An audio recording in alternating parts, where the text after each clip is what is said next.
Hello, this is Raymond, and welcome to the show. I'm joined today with two very special guest hosts, Professor Anders Sandberg from the Future of Humanity Institute, and Laurie Pycroft, streaming as post-normal from the Oxford Functional Neurosurgery. Our guest today is a household name in the field of psychology and beyond, and we're more than honored to have him on today. Professor David Dunning is Professor of Psychology at the University of Michigan, with an interest in decision-making, human misbelief, and the self.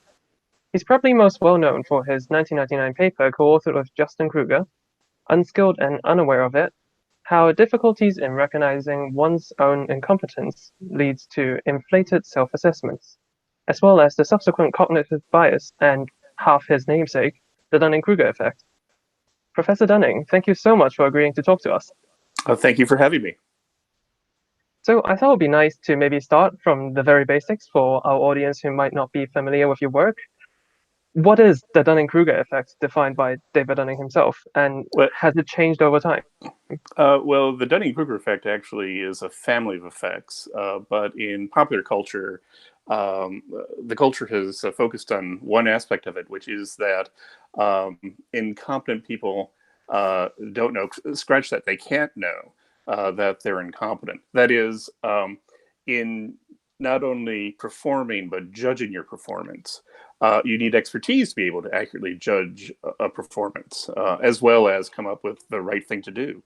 And if you don't have expertise, if you don't have know-how, you're going to make a lot of mistakes, obviously, but you're also not going to have the expertise to recognize those choices as mistakes.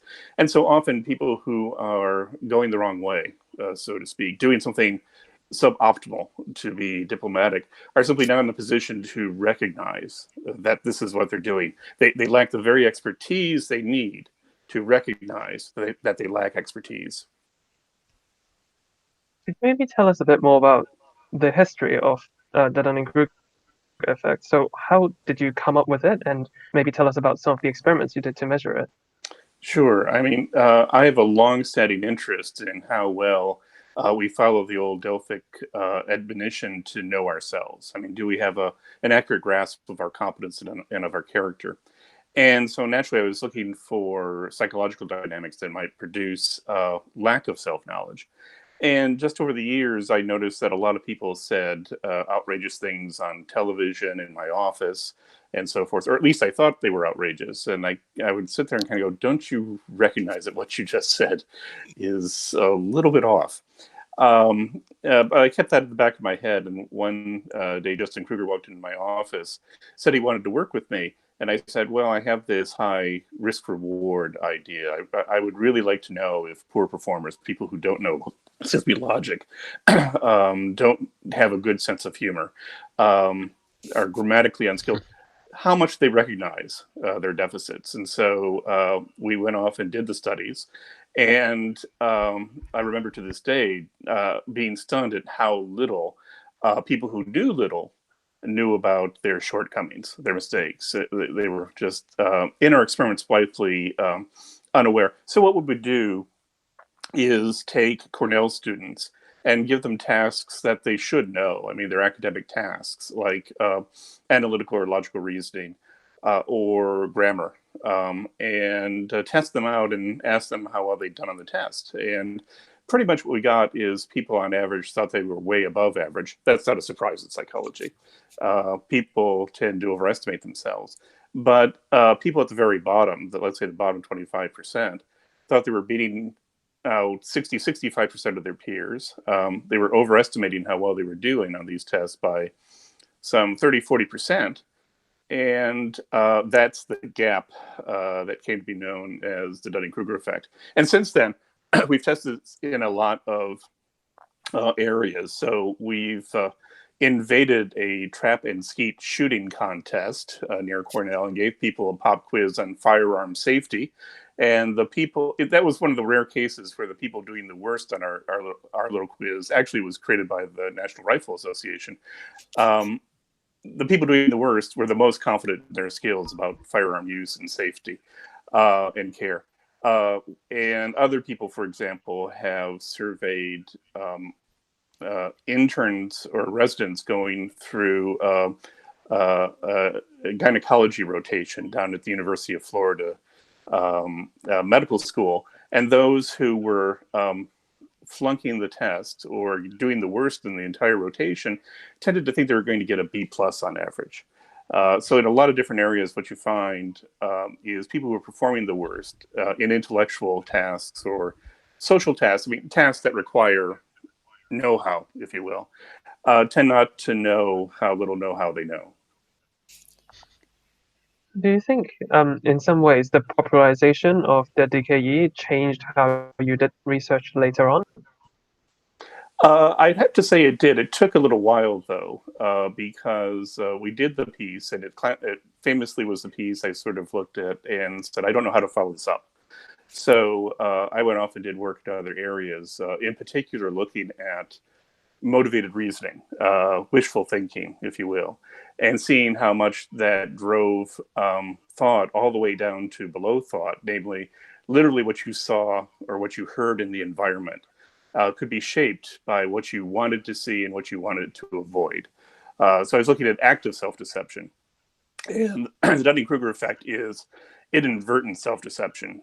You're trying to be honest, you're trying to be impartial, but you just don't have the knowledge base to accurately assess yourself or other people. But the world kept coming back, and reporters kept coming back. They wanted to know about this ignorance thing, and so I'm cycled back now to a number of projects in the past 5 years and continuing, looking at what are the specific issues that are underlying the Dunning-Kruger effect, because the issue of poor performance or ignorance or incompetence is really you have a botany of different animals down there. Different people are suffering this lack of knowledge for different reasons, and we're trying to sort it all out. What's going on there, and also looking at further implications of the fact that poor performers don't know that they're poor performers. So your research has certainly affected me as a very interdisciplinary researcher.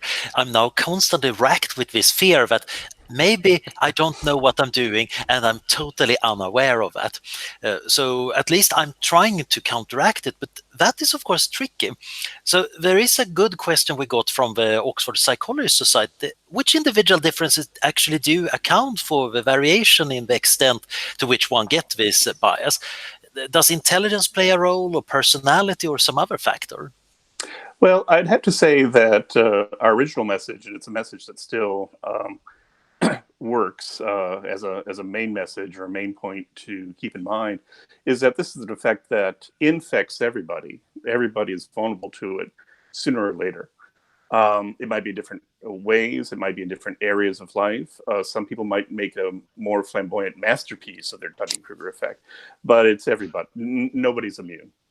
And we have been trying to look at individual differences, but we don't find many of them, if you will. That is, it seems to be that each of us has a pocket, a different set of pockets of incompetence, and in those pockets, we're not aware that we're in them.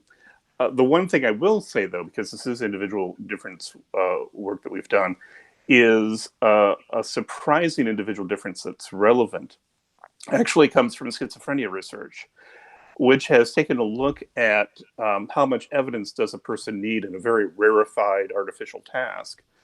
How much evidence does a person need to say, I know the answer? So literally what happens is you have two urns in front of you.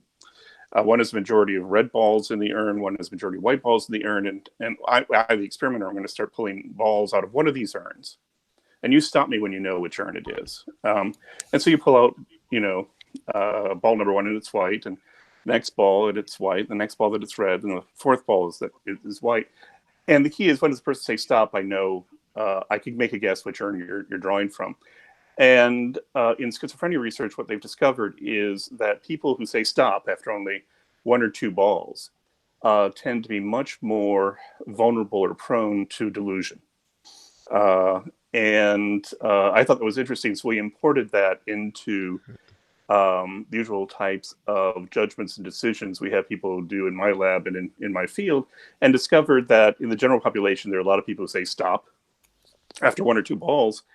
And they make many more errors that have been classically defined in more general psychology.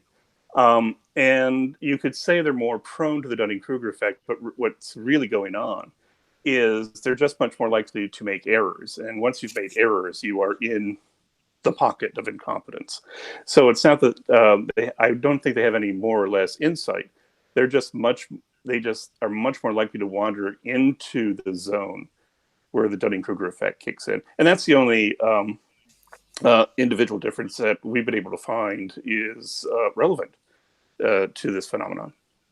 Wow, that's interesting. As somebody who sometimes thinks about Bayesian reasoning, etc., it seems that they're kind of doing very quick and dirty. Let's look at the first piece of evidence, and when I'm done, it might be that they don't feel a strong need for cognition about it, or think that they already have enough evidence. That's right. Go ahead. Sorry. Well, I was interested in asking also how applicable the Dunning-Kruger effect is to normal people and experts, respectively. One would assume experts would have acquired a lot of knowledge about the domain, but of course, most domains are rather complex and awkward, and even experts have subparts of their domain that they actually don't use very much or might actually not know very much about. No, I think that's right. And that's why this is an effect that attaches to everybody sooner or later. That is, experts are more likely to get to the right answer and so be somewhat more immune to the effect. But this is a current project, what we're finding is that when experts make an error or wander into that zone, they really don't know all that much. They are particularly unaware of it because there's a tricky thing about expertise. Expertise can get you the right answer, but it can also get you into the wrong answer. And your expertise may give your judgment quite the feel of accuracy because it seems what you know is relevant. And the conclusion that you've reached is reasonable and plausible. Typically when I take a look at data, it's good to be an expert. You're going to make more right judgments. But when you make an error, you're particularly not going to be aware of it. So we all have to be wary. And by the way, I mean, the best way to think about the effect is that a lot of this has to do with, or it appears when we're doing things on our own, when we're striking out on our own. So to the extent that we check our work and invent a second self that's going to check on the first self and disagree or inject doubt, or check with other people, that is quite helpful. So the way I would describe to people is don't get paralyzed in terms of pursuing your life and pursuing your expertise, but always do have some doubt. And when it's important, check with other people. Mm. So that might be the main way of actually getting past this bias, actually having a second pair of eyes looking over what you're doing. I think that's right. I mean, you're never exactly past the bias, so you're never home free. But there are things you can do to try to reduce the number of times that you fall prey to the bias. And I certainly seen a lot of interesting examples of very smart professors around here who are very good experts in many domains and then make amazing mistakes. And it's of course very hard to convince them that they don't know what we're talking about because they're a professor. Oh, no, I think that's absolutely right. I mean, the issue here is you need to know your circle of competence. That is, what's the sphere that you really do know?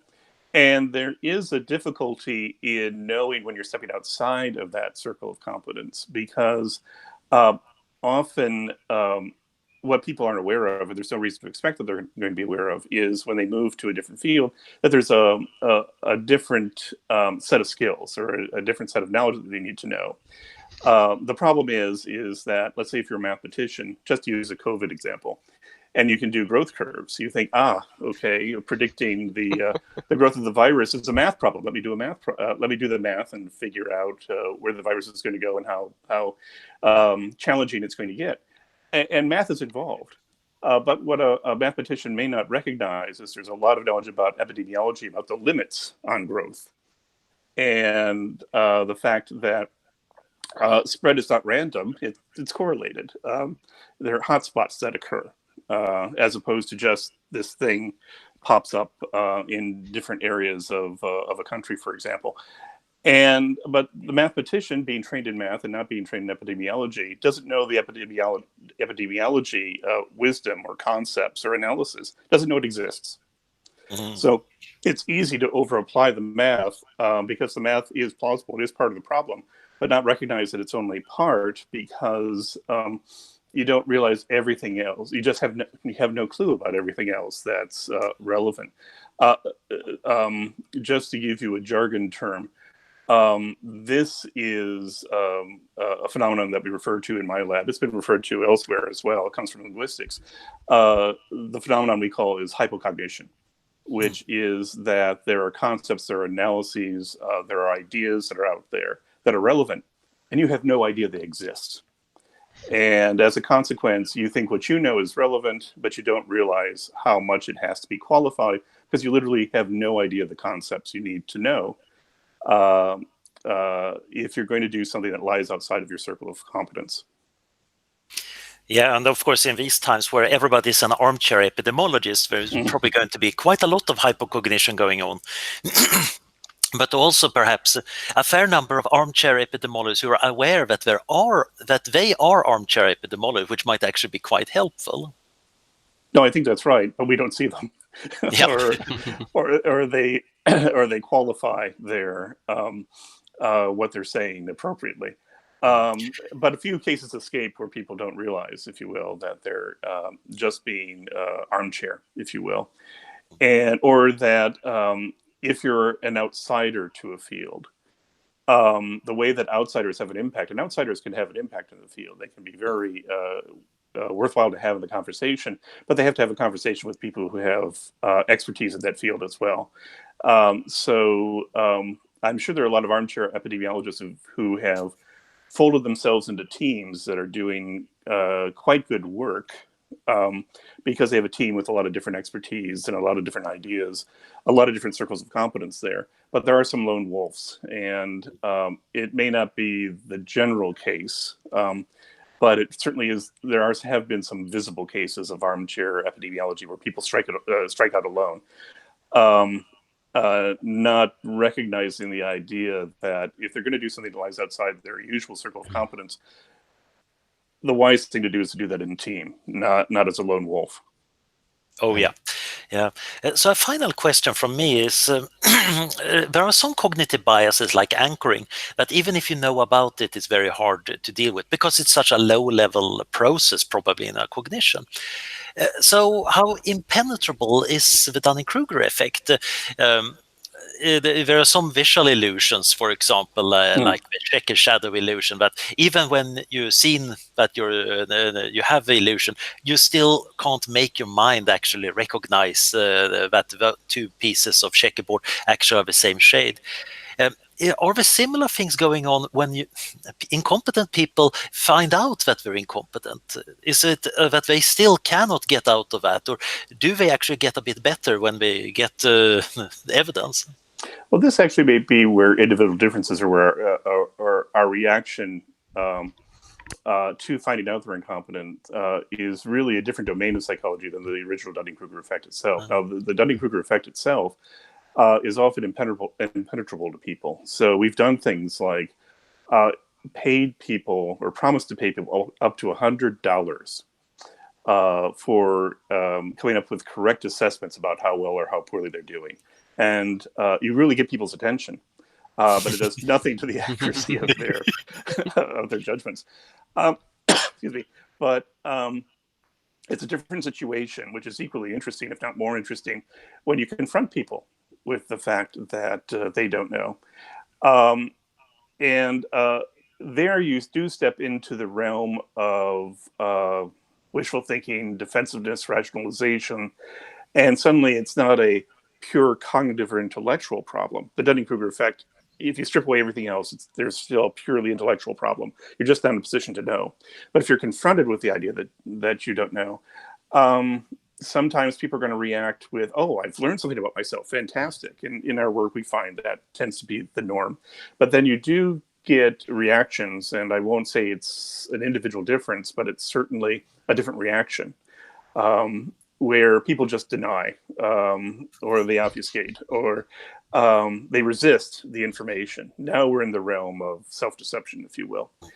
And we found this to be an extremely interesting set of phenomena in of itself. So, for example, in business schools in the United States, it's quite common to test people on their emotional intelligence and then give them feedback about their emotional intelligence. And there's a standard test out there that has some validity behind it that business schools use. But we attached ourselves to a few business school classes during the time that the students were getting feedback. And they got feedback. And in one study, one of the questions we asked was, okay, you've gotten feedback on this, on your emotional intelligence. You're in a business school. Look, as part of this work, one thing we can offer you is this book called The Emotionally Intelligent Manager. We can give you a huge discount on it. Do you want to buy the book? And we found out that people's performance greatly affected, or at least was connected to, their interest in the book. So, but maybe not in the way you would think. So of the people in the top 25%, I think like 60% of them, 2/3 of them said, I'll buy the book. And by the way, yeah, they had to buy the book. They had to bring the money, and we had the books and everything. And when you went down to the poor performers, the bottom 25%, 25% of only 25% of them were interested in buying the book. So, and this is a semi-surprise. It turns out that people often are very much interested in pursuing education in things they're already good at and avoiding education where they're weak. That's sort of well known in a lot of different areas. Doctors, and talking about continuing education, physicians will talk about that all the time. But to get back to this point that this might be more self-deception than an intellectual problem, is a follow-up study we did where, okay, people took the test, they're going to get feedback, but in one group we asked people, okay, how valid do you think the test was? In another group we asked, okay, how relevant is this emotional intelligence stuff to your life? Okay, got that ready. They get their feedback. And then afterward, we ask them, okay, everybody, how accurate do you think the test is, or how valid do you think is the test? How relevant is the skill? And what we found is that people who perform poorly would stick to their original opinion on the question we'd asked before. So if we'd asked them, is the test accurate? They say, yeah, the test is accurate. Oh, but this really isn't relevant at all to life. And the group that had rated the relevance of emotional intelligence before still thought it was relevant, but this test is just completely invalid. So one of the problems that people have in terms of getting feedback is if you give them an escape route, or some of them, certainly enough of them, an escape route to dismiss the result, they take that escape route. And that I thought was very telling, but that has to do with if you're dealing with other people or you're dealing with yourself, make sure you're not taking the escape route. A lot of the time, people can deal with negative information. Sometimes we can't, and we're all prone to looking for escape routes. That's the thing to avoid. Yeah, sounds like one really needs to keep on updating one's opinions. No, I think that's right. In fact, one of the things I tell my students is that a goal in life is to always be vaguely embarrassed by anything you've done before. If you can see the mistakes in it, if you can say, I could have done that better, if you're sort of embarrassed, this is what you did, good. That probably means you're developing. If you're completely satisfied with something you did before, that's the thing I'm worried about. It means you're not paying attention and you aren't maturing, so to speak. Yeah, that's so true. Yeah.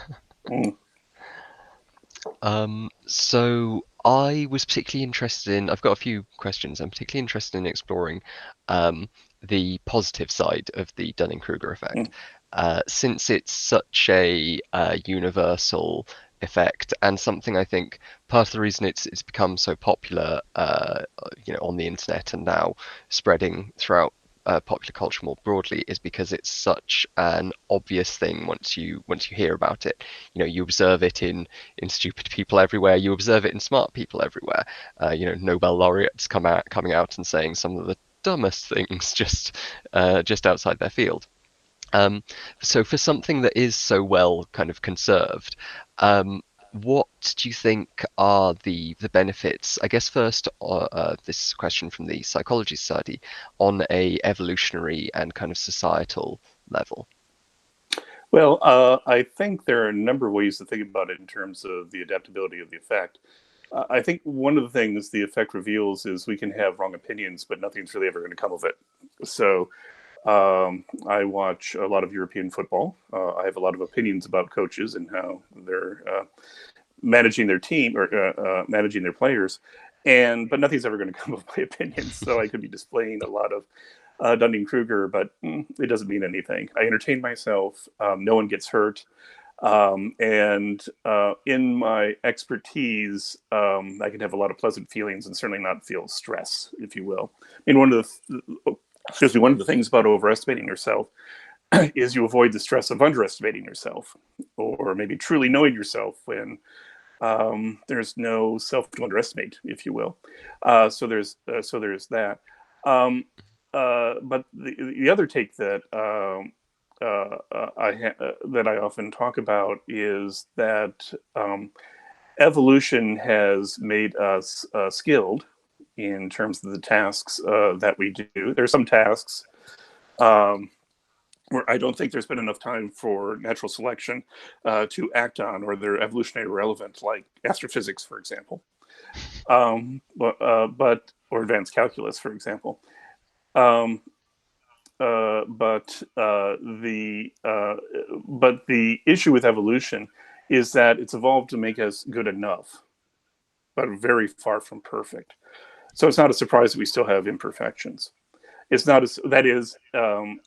evolution doesn't prevent us from being idiots. It prevents us from being blithering idiots. But there's still a lot of idiocy that can occur and that we observe in others, not necessarily the self all the time.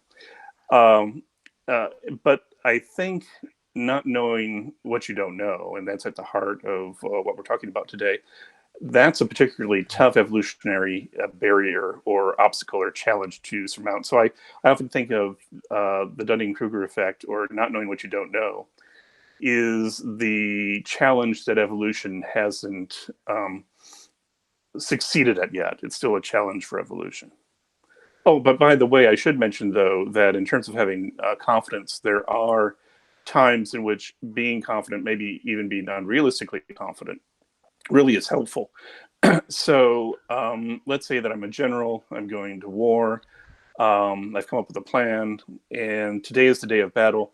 I want to be incredibly confident as much as possible, even if my plan is a failure, because it's very likely that following the plan is going to lead to success, and I need to inspire my troops. So that's a moment in which being incredibly confident is very important. Or a doctor telling a patient a treatment regimen. The doctor knows they may not be right. They're more likely to be right or not, but the odds are the patient will be better if the patient follows the regimen. So doctors express confidence because it produces better outcomes overall, even though locally it may produce errors. Now,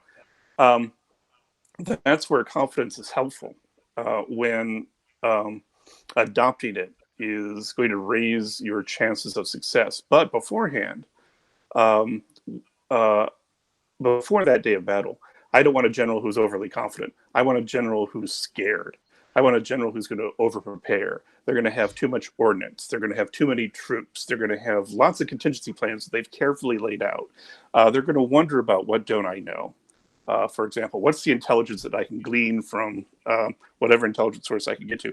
I want someone who is scared and over-prepared. But the day of the battle, I want that general and the doctor coming up with a diagnosis. I want a doctor who's considering all the differential diagnoses they can, and not just deciding on one really quickly and then going with that.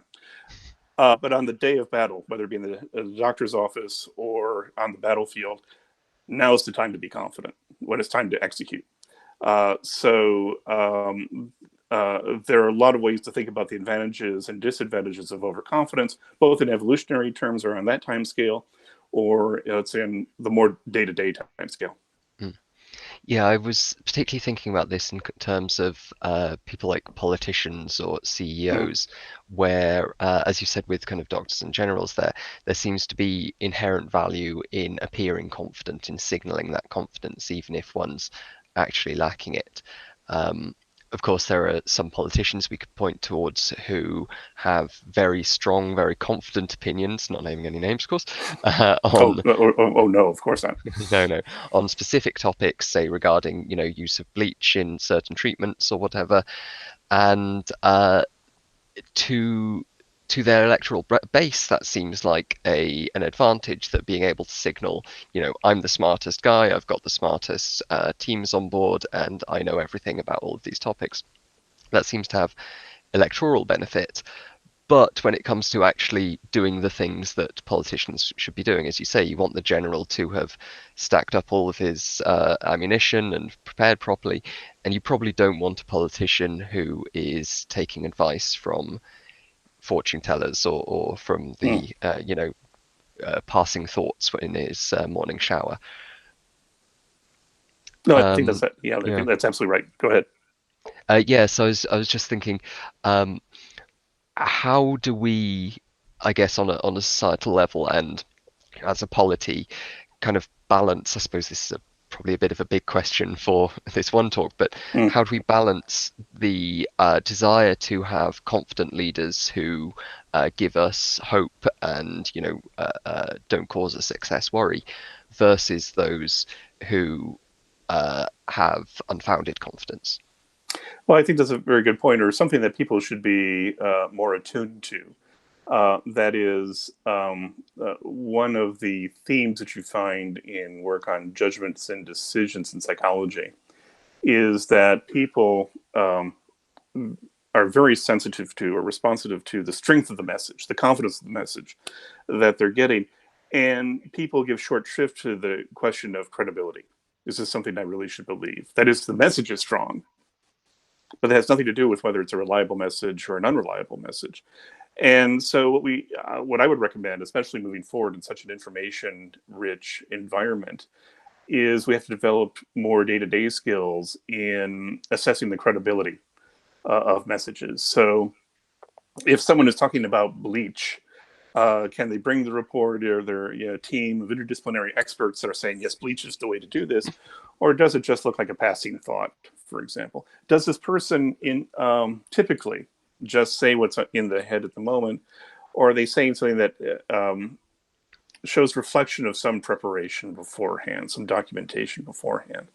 I think people really have to, both individually and as a society, really talk about not what the message is, but rather what's the signal that it's a credible message, a reliable message, or not.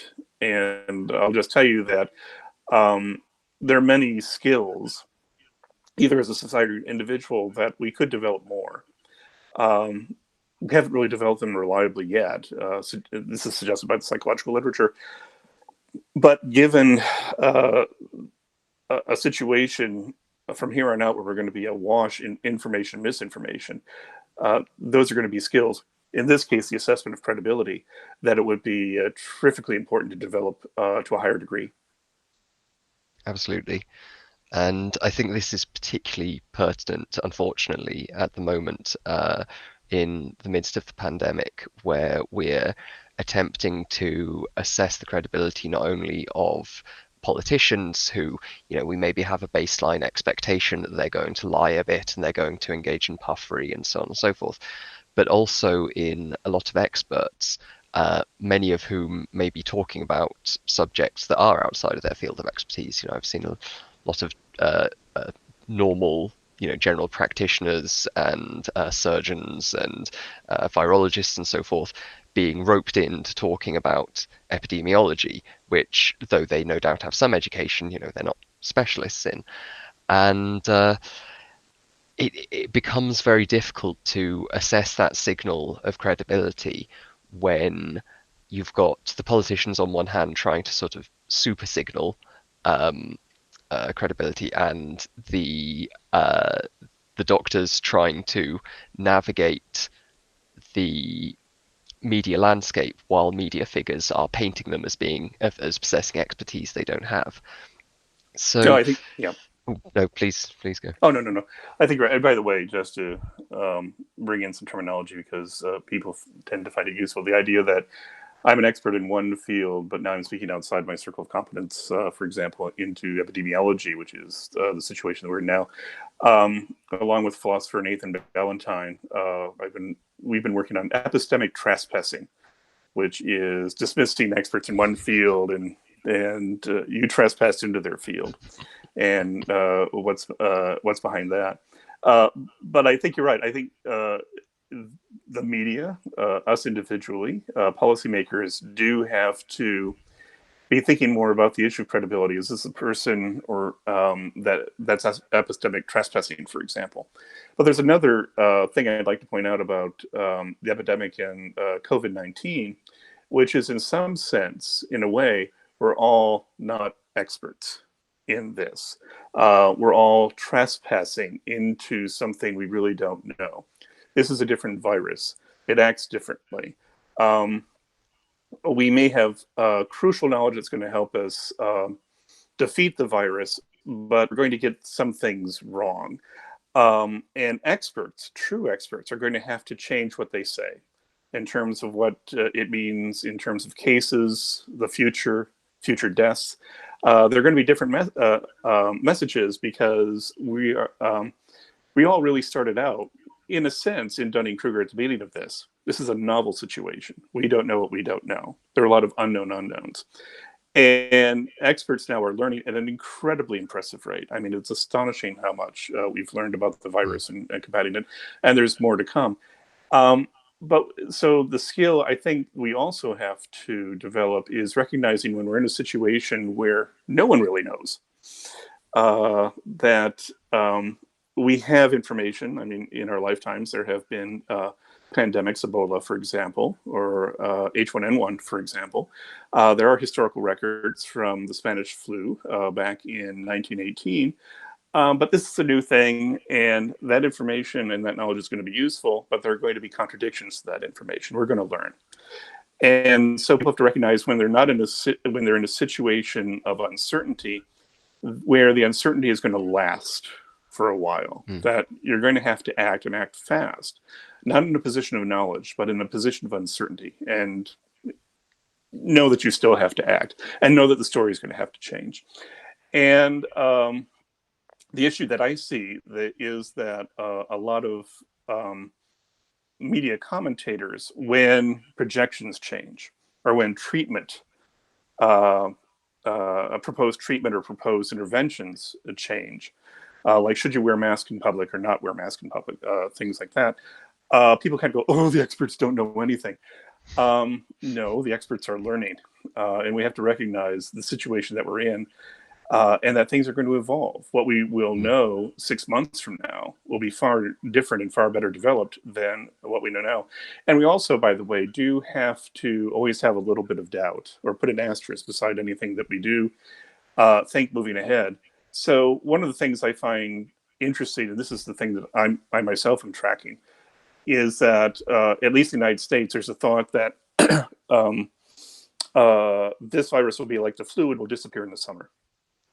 And that's plausible, but we don't know that for sure, because Singapore, Australia are having outbreaks even in vastly warmer summer-like situations.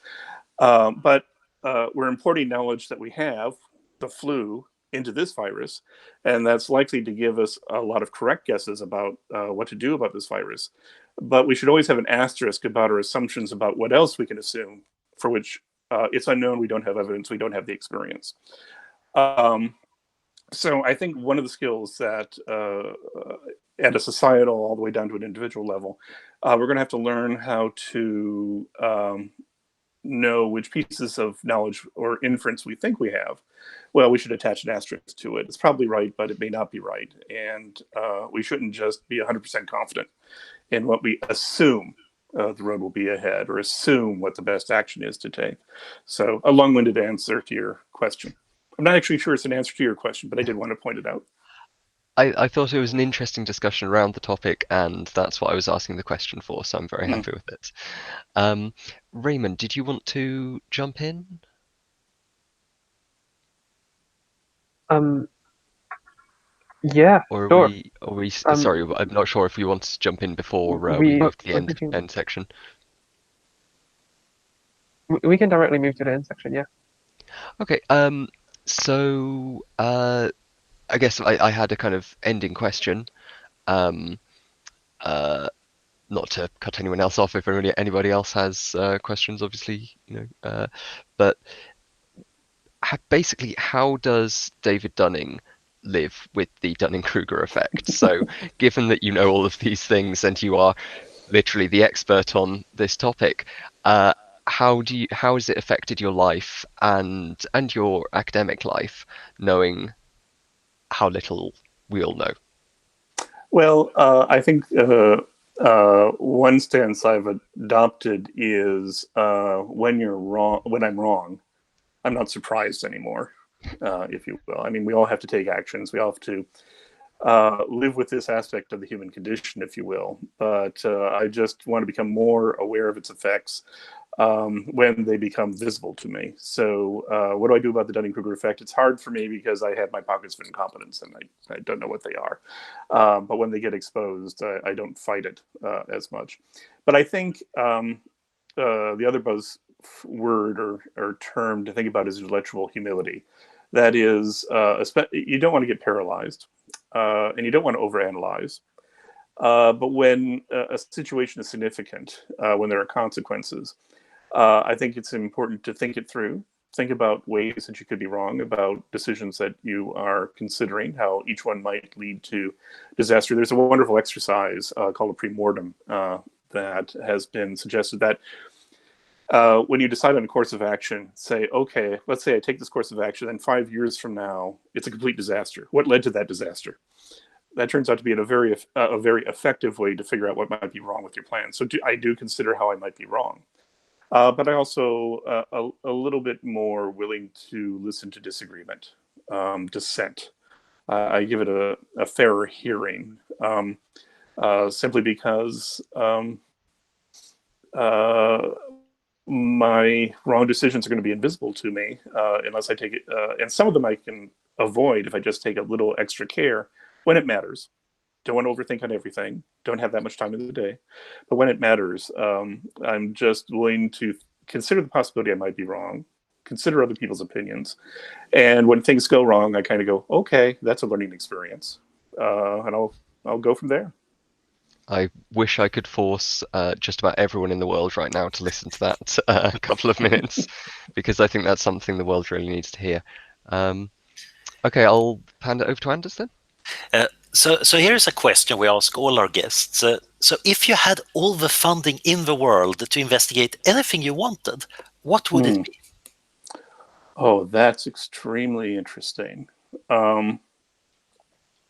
There are a lot of possibilities, but let me just switch the topic a little bit to just a Gordian knot of a set of issues that is very important for day-to-day life and society at large that we really understand at an individual level, but at a scientific conscious level, we don't understand. And that's the influence of norms of behavior and how they influence us. That is, there's a grammar to language, but there's also a grammar to behavior. Now, it changes a little bit from culture to culture, but we are all following rules that make life less nasty, brutish, and short, make society possible. But at a conscious level, we have no understanding of what's going on. And I know this because we've done work on trust. And when are people willing to trust a complete stranger they'll never see and never interact with again? And according to the economists, you should not trust another person in that situation. Are you crazy? But people do. A majority of people do, even though they could get hurt financially. And even more confounding, other people actually honor that trust. But if you go to the person who trusted the complete stranger and ask them what led them to do that, they have no idea. And that has clued me into the idea that there is a tremendous genius. You could put it in our genes, or you could put it in the way we've constructed our civilizations that produce rules that people faithfully follow and have no idea of their existence. And I would ask for a lot of money simply because we spent 12 years trying to explain why people trust other people in situations where the economists would say, no way should people trust. So it's going to take a lot of people, a lot of brains, and a lot of money to figure out the entire grammar of our behavior. Yeah, I see that every autumn I at the queue for the bus when I take at home, because every year in Oxford there are students coming from a lot of different cultures, and they don't understand the British queue. The Brits, of course, are queuing in the proper British manner, and then in October the students show up and they don't follow the rules, and the British are very annoyed. And over the span of a few months, by November, December, everybody is queuing in a British manner. Nobody has ever said anything explicitly about this is not the right way of queuing, but people pick it up. Scaled up, of course, trust is one of the most important factors for keeping societies together and successful. So I agree, this is probably research that probably some billionaires should be throwing billions at making you research. I know, because it is the place where it works, where people make right decisions well beyond their understanding. And usually my research is about how the breakdowns, if you will, how people get things wrong or are unaware. And here we have an unawareness, but people show our ability to coordinate with one another, even in new situations or new societies where we have to learn how to coordinate.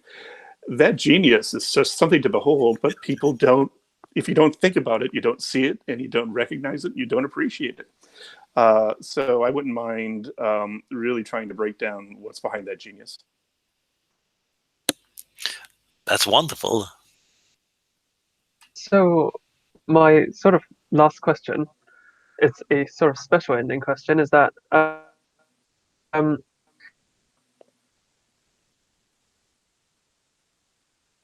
Raymond, you broke up a little bit for me. I don't know if Raymond broke up for other people. Paused on my end. Yep, he's a little paused here. Raymond, could you repeat the question? You paused a little bit. Yeah, sorry about that. So I was saying that I have a terrible habit of stalking our interviews on Twitter, and I noticed that there was quite an interesting tweet lately. You posted something about a nominee for the most paradigmatic Dunning-Kruger case, Richard Epstein, who has a controversial article about the coronavirus in the Trump administration. And I was wondering if you've ever heard of the Darwin Award. Oh, absolutely. I've heard of the Darwin Award. When we first started out the work, I was looking for examples of this effect, and so I immediately looked to see if there were any Darwin Award candidates that we could talk about where you want to be kind to people. So, and we could also verify the story was real. And at that point, in the mid '90s, a lot of the stories were apocryphal. They weren't necessarily real. Now they're real, and I check in every 6 months or so because of Twitter, because of this crisis, because of the Darwin Awards. I'm always looking for examples that are intriguing in terms of reflecting something that might be relevant to my research. And now the Darwin Awards is a very rich source of examples that inspires a lot of thinking. So I don't know if there's a specific example you're thinking of. There's not a specific example I'm thinking of, but I wonder if there's anything that you're thinking of. What I was thinking of actually was more if right here, right now, we could create the Dunning-Kruger Award, which is sort of the psychological version of the Darwin Award. And I was wondering if you could think of, I'm sure you have a lot of nominees in your head, but I was wondering if you could think of the winner of this year's, the first annual Dunning-Kruger Award. Oh, that's a very good question, because the pandemic has exposed a lot of our epistemic failings at the individual or the societal level. I mean, in some sense, as a person who's looking for raw material to use to guide research or to guide thinking, a lot of truths are being revealed, both socially and intellectually, about our societies and about us. And it's, I'm going to semi-dodge your question because I don't know next week there might be a better candidate. So the person I talked about in the tweet was a lawyer who knew a little evolution and basically said we need to expose people to this virus because the only version of the virus that will remain is the weaker version of the virus, and we'll be able to defeat that one. And there's no basis for this analysis whatsoever. But it's the reason why I said it was a classic Dunning-Kruger example is the person knew something that could lead to an answer, but they thought that was the universe of all that you needed to know to make a confident proclamation. And he went and he did, and I think he said we'll top out at 500 cases in the United States. Well, there's still a top that's unknown. But every week I sort of look and there's a new candidate.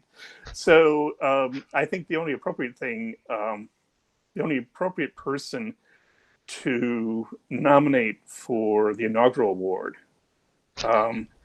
the person I would most like to nominate is each and every single one of us.